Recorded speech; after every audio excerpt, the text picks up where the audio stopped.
Congolaises, Congolais. Les forces armées recrutent. Pour répondre à la mobilisation générale décrétée par le président de la République et commandant suprême, venez massivement vous enrôler au sein des FARDC pour défendre la patrie. Pour ce recrutement, les conditions exigées sont les suivantes. Être de nationalité congolaise, être âgé de 18 à 25 ans, être célibataire, sans enfant et volontaire, avoir une bonne moralité, avoir fait au moins 4 ans post-primaire, être physiquement et mentalement apte, être sans antécédents judiciaires. La force aérienne recrute les candidats pilotes et techniciens d'aviation et la force navale les candidats fusiliers marins et autres techniciens de la marine. Présentez-vous dans les états-majors des régions militaires, de la force aérienne, de la force navale, au bureau des territoires et partout où se trouvent les structures de l'armée pour se faire enrôler. Pour la ville-province de Kinshasa, le recrutement se fait à la grande parade du camp lieutenant-colonel Kokolo et dans les maisons communales de Massina, Mongafula et Barumbu. La patrie a besoin de ses dignes filles et fils pour sa défense. Hâtez-vous.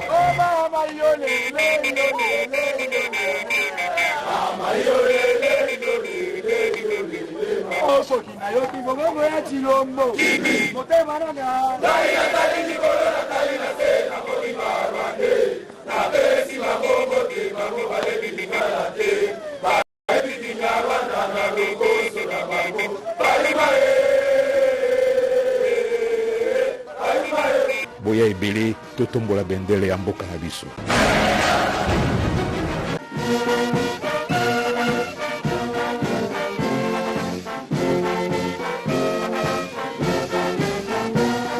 Le chef d'état-major général adjoint de forces armées de la République démocratique du Congo en charge des opérations et renseignements, le général-major Jacques Ichaligonza était en réunion avec les commandants de grandes unités. Ce 6 septembre 2023 au centre de coordination conjointe des opérations. De nouvelles orientations ont été données aux militaires FARDC pendant cette période de cessez-les-feux dans l'essence du respect des accords de chef des États membres de l'EAC. Affirmation du lieutenant-colonel Njiki Kaiko, porte-parole des FARDC en province du Nord Kivu. Le général-major Ichaligonza Ndourou Jacques, chef d'état-major général des forces armées de la République démocratique du Congo, adjoint chargé des opérations et des renseignements, a été dépêché par le chef d'état-major général ici chez nous en province du Nord Kivu, au regard bien évidemment de la situation qui a prévalu ici. Et à ce titre, il a tenu à réunir le commandant de toutes les grandes unités qui mènent des opérations dans notre zone de responsabilité et il a donné de nouvelles orientations par rapport bien évidemment à l'attitude que doivent avoir les éléments des forces armées de la République démocratique du Congo, bien que nous continuons à observer la trêve telle que voulue par les chefs d'État de la sous-région. Le général-major Ndourou Jacques Ichaligonza continue de suivre de très près la situation des lignes de front au Nord Kivu.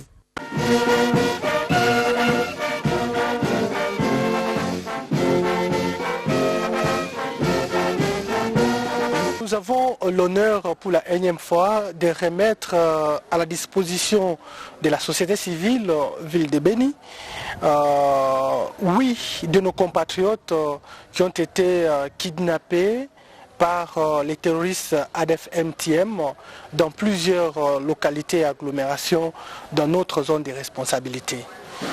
Nous avons devant vous 3 jeunes dames et aussi 5 garçons. Donc au total, nous vous remettons 8 de nos compatriotes. Ces compatriotes ont souffert dans la brousse avec les terroristes ADF-MTM. Les autres ont vu ce que les gens de leur âge ne peuvent jamais voir. Donc la société civile, c'est en tant que notre partenaire privilégié dans ces opérations, notre partenaire de confiance. Nous vous remettons à chaque fois que l'armée enregistre des exploits pareils les jeunes, après exploitation bien sûr, nous avons trouvé que ces jeunes sont des innocents et ont été exploités parfois sexuellement par les terroristes ADF-MTM. Nous pensons que vous êtes parmi les bons encadreurs et vous allez faire valoir les droits de ces jeunes pour qu'ils soient vraiment acceptés dans notre société, pour que le Congo retrouve ses dignes fils qui ont été perdus dans des mouvements terroristes qu'est ADF-MTM. Nous pensons que chaque compatriote qui est devant vous a son histoire. L'histoire vraiment malheureuse, l'histoire donc le calvaire qu'ils ont subi auprès de ces terroristes. Et nous pensons que l'heure n'est plus au jugement et que quand ils vont rentrer dans la société va l'accepter tels qu'ils sont, comme les enfants qui sont revenus à la vie. Avec fierté, je vous remets un échantillon pour prendre soin d'eux. Et le plus âgé entre eux a 40 ans et le moins âgé a 19 ans seulement.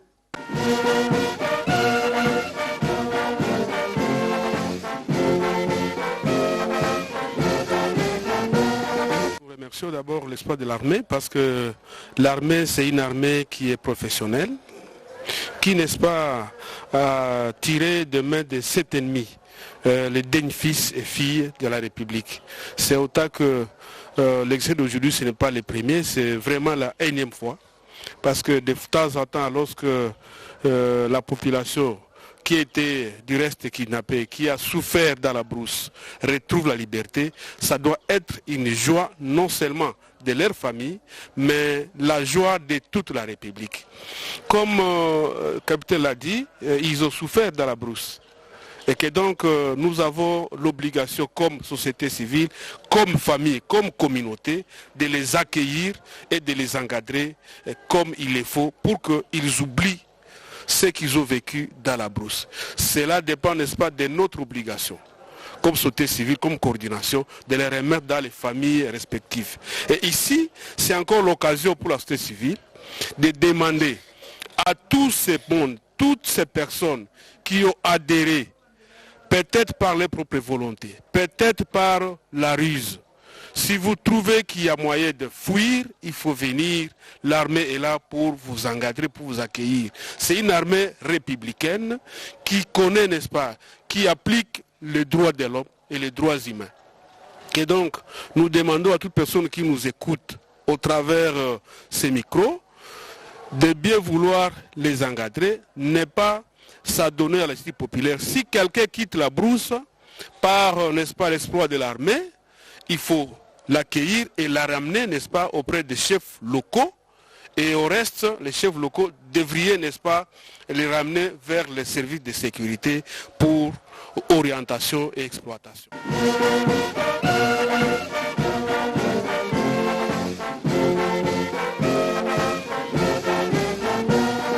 Dans son adresse en cette population à Bambou, une entité située dans le groupement Yalala, secteur de Walendou Djatse à Djougou, en province de l'Ituri, le général-major Chirmouami Peter, commandant de la 32e région militaire, a rappelé que les animateurs de l'état de siège sont venus en Ituri pour accompagner les Ituriens à faire la paix. Les autorités provinciales que nous sommes, nous venons accompagner les Ituriens à faire la paix. Ce n'est pas nous qui venons faire la paix, parce que même si nous déployons 1 millier de militaires, si les Ituriens ne veulent pas la paix, il n'y aura pas la paix. Et donc, nous devons nous engager à faire la paix. Et de cette paix que viendra le développement. Cependant, plusieurs personnes se sont déplacées à cause de la guerre que les groupes armés ont épousée, qui pour le général-major Chirmouami Peter, une perte totale pour la République. Aujourd'hui, nous avons 1 600 000 personnes déplacées. Vous vous imaginez ce que ça représente comme perte. Nous avons maintenant les enfants de la rue. On me dit que c'est un phénomène nouveau au niveau de l'Ituri. Tous ces déplacés ont déversé leurs enfants dans la rue parce que les enfants ne vont plus aux études.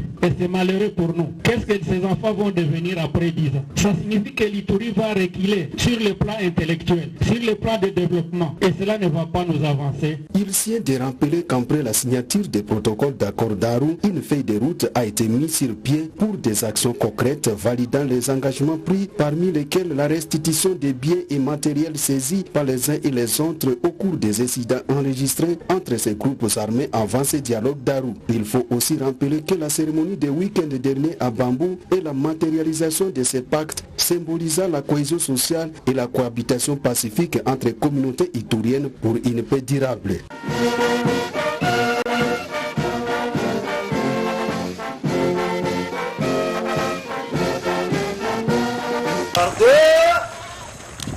Vous est rangé pour vous accueillir et vous rendre les honneurs. Ainsi, je vous invite à passer la troupe à revue. Détachement d'honneur, l'officier principal des gardes, Aliédou, Maunda et Manuel.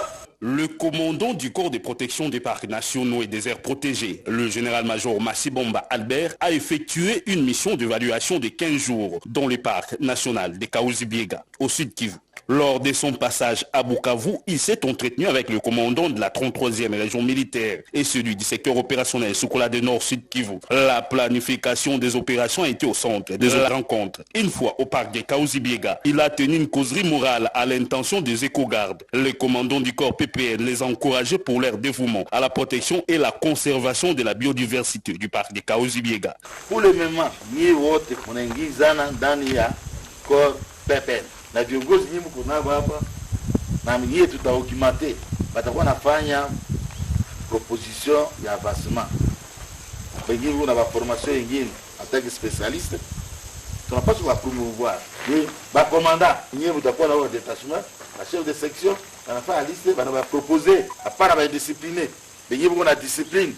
Chef de site a signé anatutumia mie commandant corps PPN, nous on a service yangu copie réservée au DG, on a signé tunamtumia DG, immédiatement inaenda. Kuna ba partenaire tuko ndani ya ministère ya défense. Kuna ba proposition kujenga camp ya bagarde corps PPN. Pourquoi tuna ciblé deux centres, moya côté ya Bukavu, moya côté ya Ituri, Rwapara. Yenyewe armée ya tucédé. Kuna droit kwa batoto, kuna droit ya kusoma. De Kaouzi-Biega, le général Massi s'est rendu à Goma, où un conseil provincial de sécurité d'urgence a été convoqué par le gouverneur militaire afin de résoudre les conflits autour de Nzula, une partie du parc national de Virunga, aujourd'hui spoliée.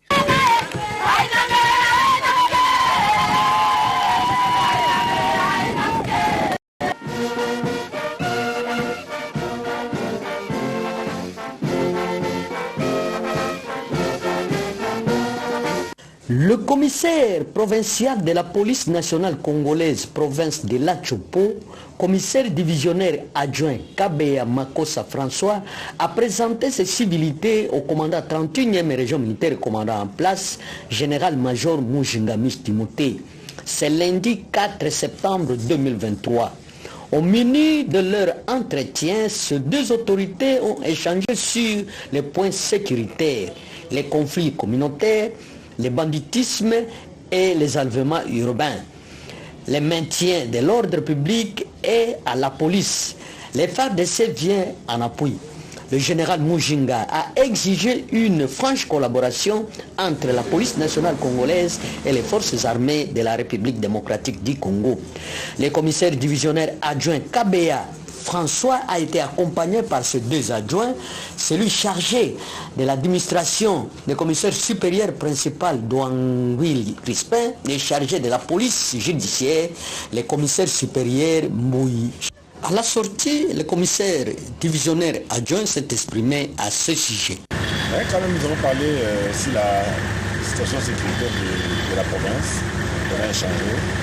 On a préparé certaines méthodes de travail pour chercher à éradiquer cette criminalité montante à l'intérieur de la province. Une photo de famille a immortalisé la journée. C'était Kisangani, colonel Kawaya Nonama Fall.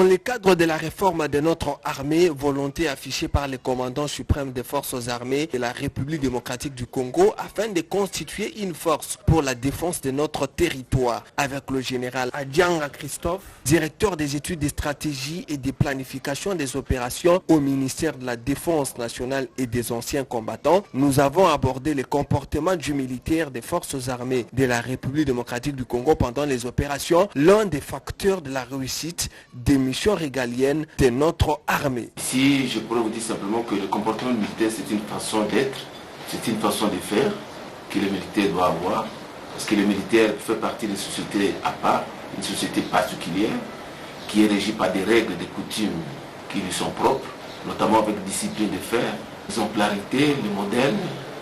Donc en gros, les militaires, le comportement militaire, c'est un comportement d'exemplaire, comportement de quelqu'un qui est loyal, comportement de quelqu'un qui est un bon citoyen, parce que n'oubliez pas que le premier citoyen, si nous pouvons le dire, c'est d'abord le militaire. Donc son comportement doit être un comportement exemplaire, avec une citoyenneté responsable.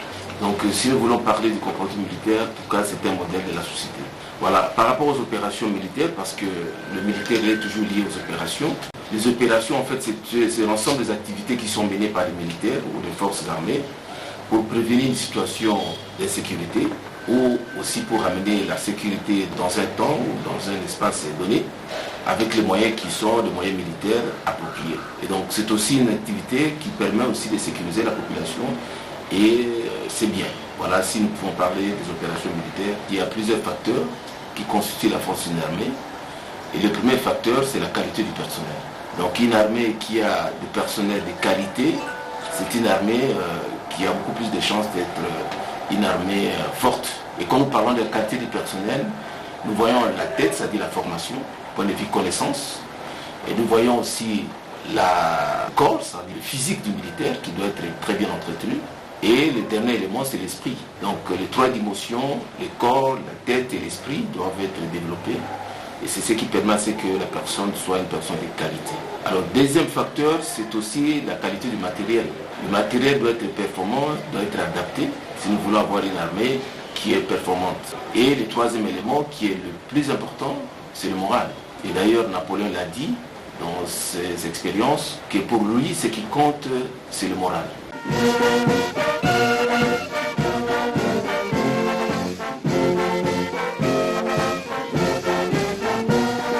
Trois renseignants ont comparé jeudi 31 août 2023 devant la haute cour militaire à Kinshasa dans l'affaire ministère public contre le lieutenant-colonel magistrat Lukusa Katumbi Willy et consorts. Ils ont témoigné sur l'évasion des détenus Kabakaba en mars et Kabala en juillet 2023, des faits reprochés aux prévenus Lukusa et Louvisadio, respectivement auditeur militaire de garnison de Kinshasa-Gombe et son magistrat instructeur du dossier. Le renseignant sergent-major Fwamba a reconnu avoir extrait les détenus Kabakaba de la prison centrale de Makala sur mandat d'extraction signé par le prévenu Lukusa, le prévenu Louvisadio. À son tour, le capitaine Bobozo a avoué avoir exécuté le mandat d'extraction du détenu Kabala émanant de la même autorité. Le prévenu Lukusa dit avoir signé les deux documents pour raison d'instruction du dossier en cours à son office. Le renseignant capitaine Monga, chef de pavillon militaire à la prison centrale de Makala, a été entendu par la cour pour savoir s'il y a un dossier établi après avoir constaté que les deux détenus ne sont pas rentrés en prison. Pour l'auditeur général, ministère public, le lieutenant-colonel Lukusa a émis le mandat d'extraction des deux fugitifs sans soubassement qui justifie cet acte.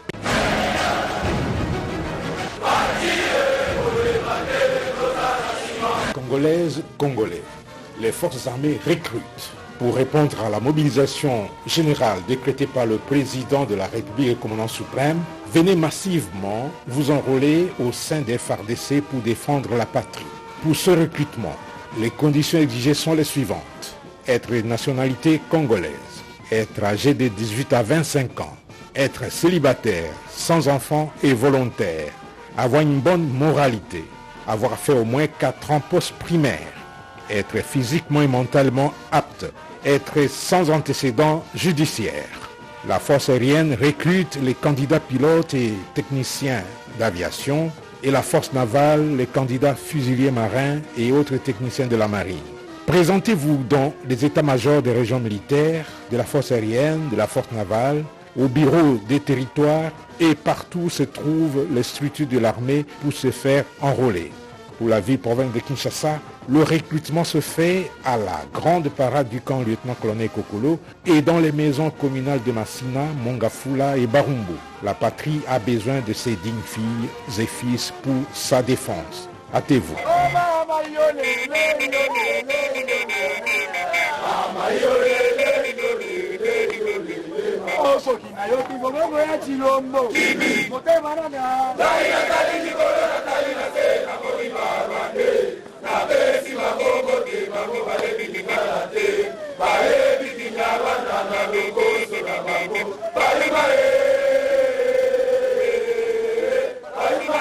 Boya Ebele, Totombola Bendele, Amboka Nabiso.